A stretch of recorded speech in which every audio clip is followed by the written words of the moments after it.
Bab tentang perempuan mengerjakan haji tanpa mahram. Dengan sanadnya Imam Abu Dawud meriwayatkan daripada Abi Hurairah, katanya Rasulullah sallallahu alaihi wasallam bersabda, tidak halal seseorang perempuan Islam bermusafir sejauh perjalanan satu malam melainkan ada bersamanya seorang lelaki yang haram berkahwin dengannya.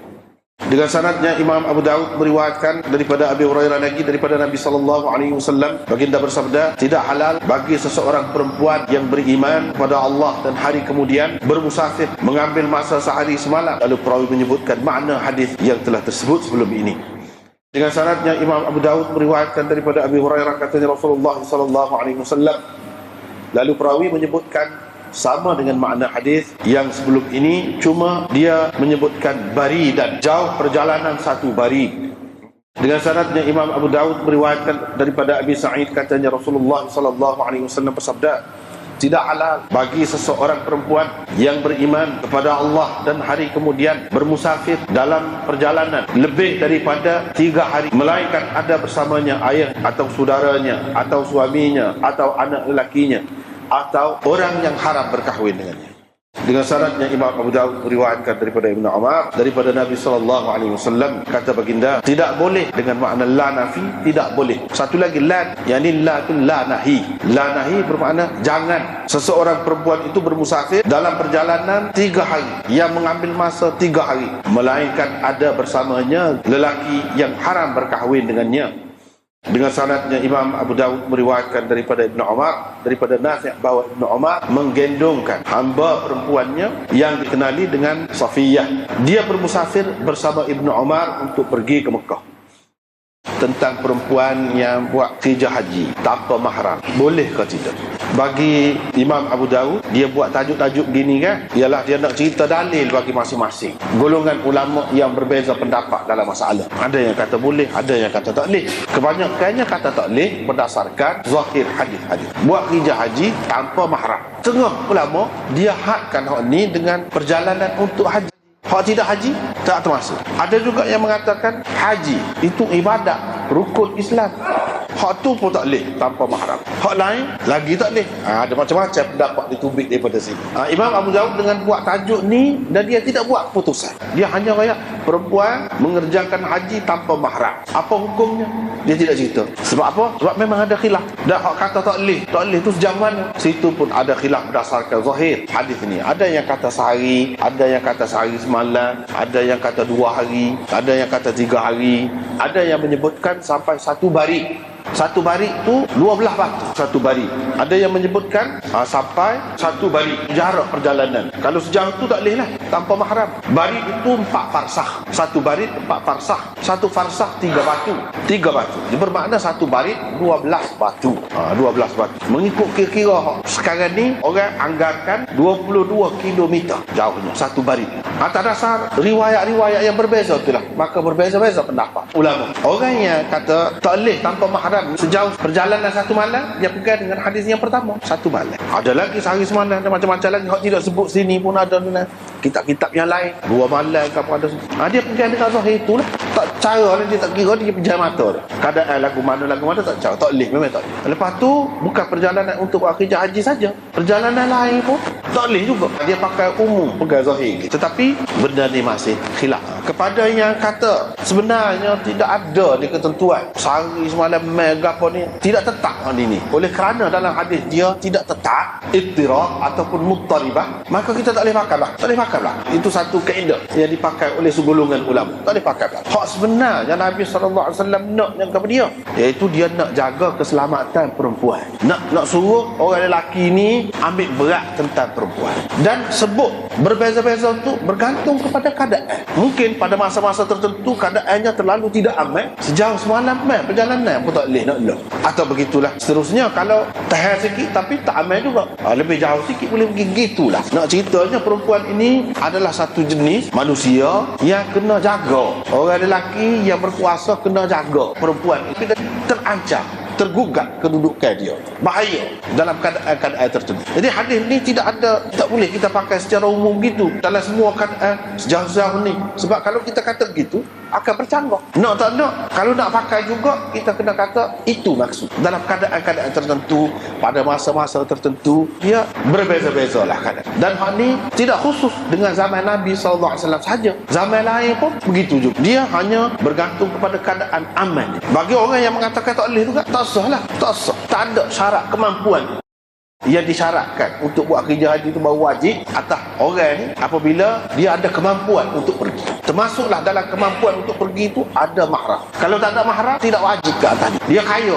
mengikut pendapat orang kata tak boleh itulah. Kena mahram itu syarat. Seperti mana syarat kena ada piti, perjalanan tu aman ke apa.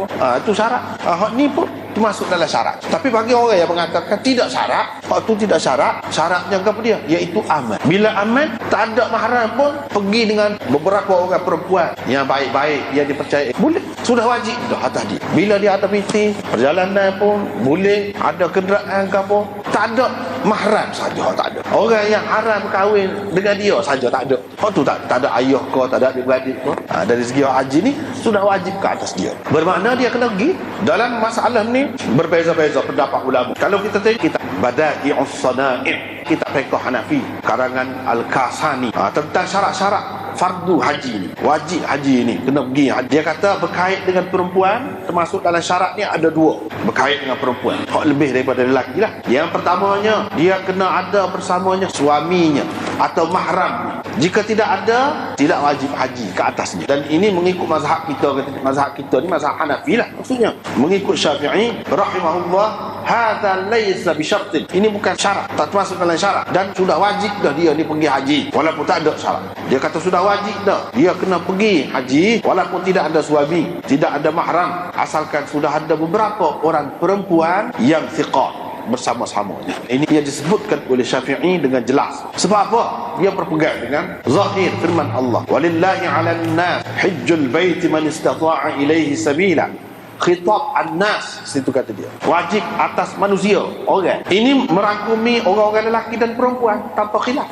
An-nas bila ada kemampuan untuk pergi, itu saja. Bila dia ada bekal, ada kenderaan, perempuan itu sudah dikira mampu untuk pergi ke Mekah. Dan kalau ada bersama perempuan-perempuan yang dipercayai, yang kira aman lah dia tu, maka wajiblah haji. Dia kena tunaikan fardu haji. Orang-orang mazhab Hanafi ini pegang dengan hadis Ibnu Abbas daripada Nabi SAW, iaitu baginda bersabda, ketahuilah, tidak boleh seseorang perempuan itu mengerjakan haji melainkan ada bersamanya mahram. Dan riwayat daripada Nabi SAW lagi, katanya, tidak boleh seseorang perempuan itu bermusafir dalam perjalanan selama 3 hari melainkan ada bersamanya mahram ataupun suaminya. Sebab kalau tidak ada suami ataupun mahramnya, tidak dikira dia tu dalam keadaan aman, dalam keadaan selamat, kecuali kalau ada yang melindunginya. Sekarang ni tidak ada yang melindungi, sebab itulah bagi dia tidak wajib dalam mazhab Hanafi. Tapi dalam mazhab Syafi'i luas masalah ni. Hak tadi hak sebut nas daripada Syafi'i, kalau beberapa orang perempuan yang dipercayai ramah, tak apa tu, tidak mahram, tak ada mahram lelaki pun tak apa. Tetapi kalau ulama-ulama dalam mazhab Syafi'i pula lagi luas perginya. Antaranya yang disebutkan iaitu yang disebutkan dalam Muhadzab, begitu juga dalam Syarah Muhadzab Majmu' Imam Nawawi itu dia sebut, dan Imam Nawawi mengatakan hak tu sahih tu. Dalam satu pendapat cukup dah kalau seorang perempuan itu dia pergi dengan seorang perempuan yang lain yang dipercayai, pergi dua. Seseorang perempuan itu boleh berjalan seorang pun jika perjalanan itu aman, seorang pun dia boleh. Itu dalam fiqh Syafi'i. Dia pergi lebih jauh.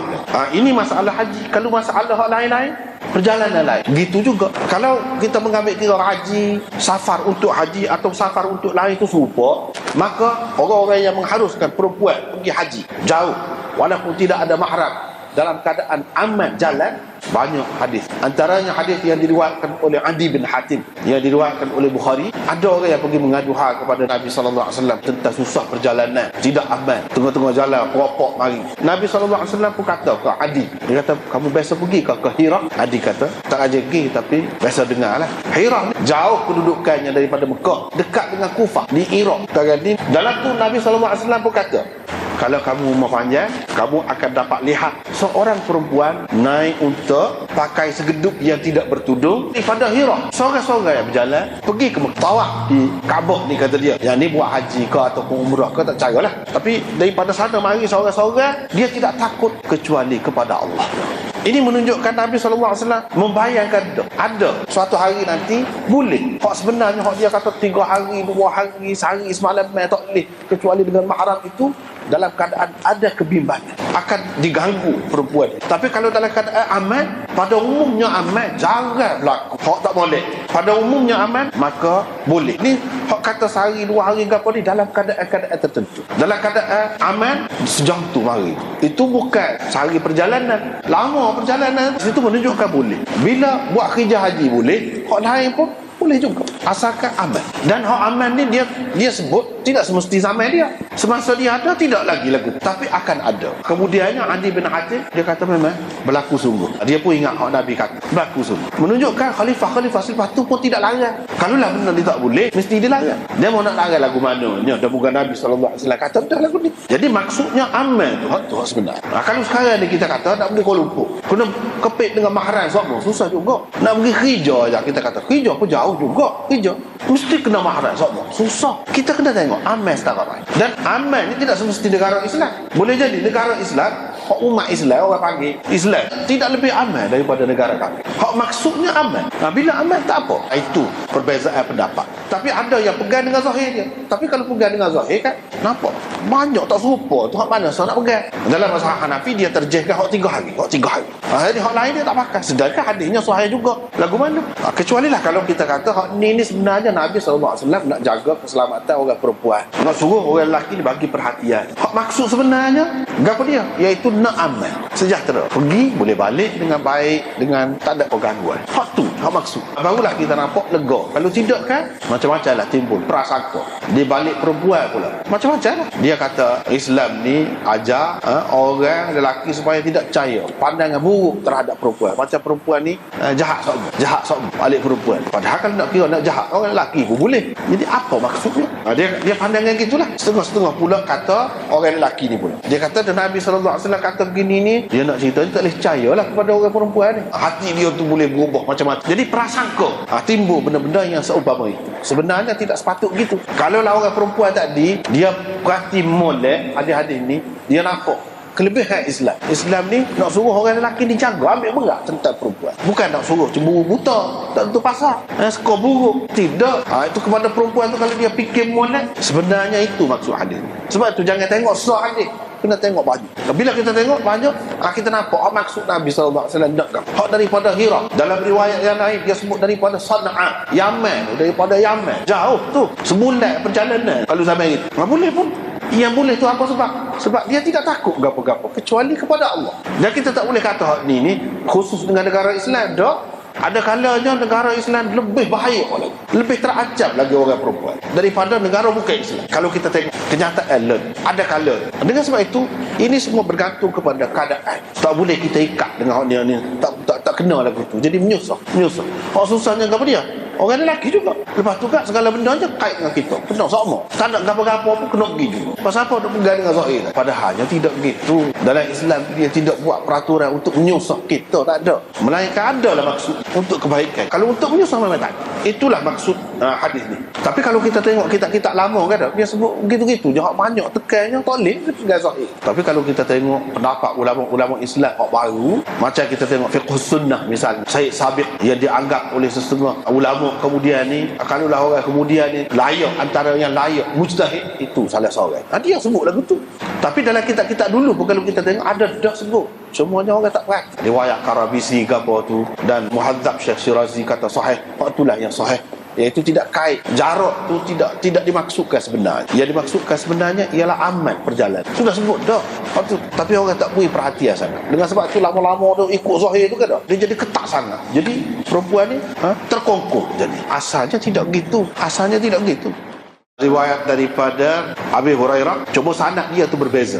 Ada yang menyebutkan Sa'id bin Abi Sa'id daripada Abi Hurairah. Abdullah bin Maslamah dan Nufaili meriwayatkan daripada Malik lagu itulah. Tapi Hasan bin Ali dalam riwayat dia meriwayatkan Sa'id bin Abi Sa'id meriwayatkan daripada ayahnya. Ayahnya tu ambil daripada Abi Hurairah. Tu beza. Kedua-duanya sahih, boleh belaka. Kedua-duanya boleh. Yang ni riwayat Hasan itu serupa dengan riwayat mula-mula ni, Laith bin Sa'ad. Kita baca tadi. Laith bin Sa'ad mengambil daripada Sa'id bin Abi Sa'id daripada ayahnya. Ada sebut ayahnya. Di antara Sa'id tu dengan Abi Hurairah ada sebut ayah. Dalam riwayat Abdullah bin Maslamah dan Nufaili tak ada sebut ayah. Ini boleh berlaku. Sebab apa? Sa'id tu dia dah juga dengan Abu Hurairah. Ayah dia tu, Abu Sa'id tu, dah juga dengan Abu Hurairah. Kira-kiranya Sa'id mula-mula melalui ayah dia ambil daripada Abu Hurairah riwayat, lepas tu dia dengar sendiri daripada Abu Hurairah, dia meriwayatkan daripada Abu Hurairah secara langsung pula. Perkara yang seumpama ini boleh berlaku, terutama kepada orang yang semasa lah, sezaman, boleh berlaku. Dan Imam Abu Daud nak cerita di sini makna dia tu sama, bermakna lafaz dia tu tidak semestinya sama, maksud dia tu sama. Lepas tu dia mari pula riwayat daripada Sa'id bin Abi Sa'id daripada Abi Hurairah. Hak ni terus daripada Abi Hurairah. Dalam ni dia sebut barid, satu barid, bukan 3 hari ke apa dah, satu barid. Dan hak lain-lain selepas tu lebih kurang tak adil lah, lebih kurang tak adil lah, maksudnya gitulah. Dan dua yang akhir dia sebut, kecuali bersamanya ada ayahnya, saudaranya, suaminya, dia nak secara terperinci sebelum pada ni mahram. Siapakah yang dimaksudkan dengan mahram? Orang yang haram kahwin. Inilah orang-orangnya, antaranya ayahnya, suaminya tu memanglah nikah dengan dia, saudaranya, anak lelakinya. Hak lain-lain hak mana? Yang haram berkahwin dengannya haram muabbad, haram buat selama-lama, bukan haram sementara. Kalau macam abang ipar tu haram sementara. Sementara dia menikah dengan kakak seseorang perempuan tu, kalau kakak perempuan tu mati, dia boleh nikah dengan tu. Itu tidak haram muabbad. Hak tu tak termasuk. Hak ni maksudnya hak haram selama-lama. Sama ada secara nasab, keturunan, adik-beradik ke, ataupun secara musaharah, secara persemendaan, perhubungan perkahwinan, tua ke, misalnya, atau secara susuan dengan sebab menyusu. Jadi haram buat selama-lama. Itu boleh. Dan hadis yang terakhir dia sebut Ibnu Umar gendong maula. Maula ni hamba perempuan. Hamba perempuan tu kan seperti isteri seseorang. Seseorang tu boleh bersetubuh dengannya, boleh. Walaupun tidak nikah pun itu termasuk dalam penjaganya, walinya.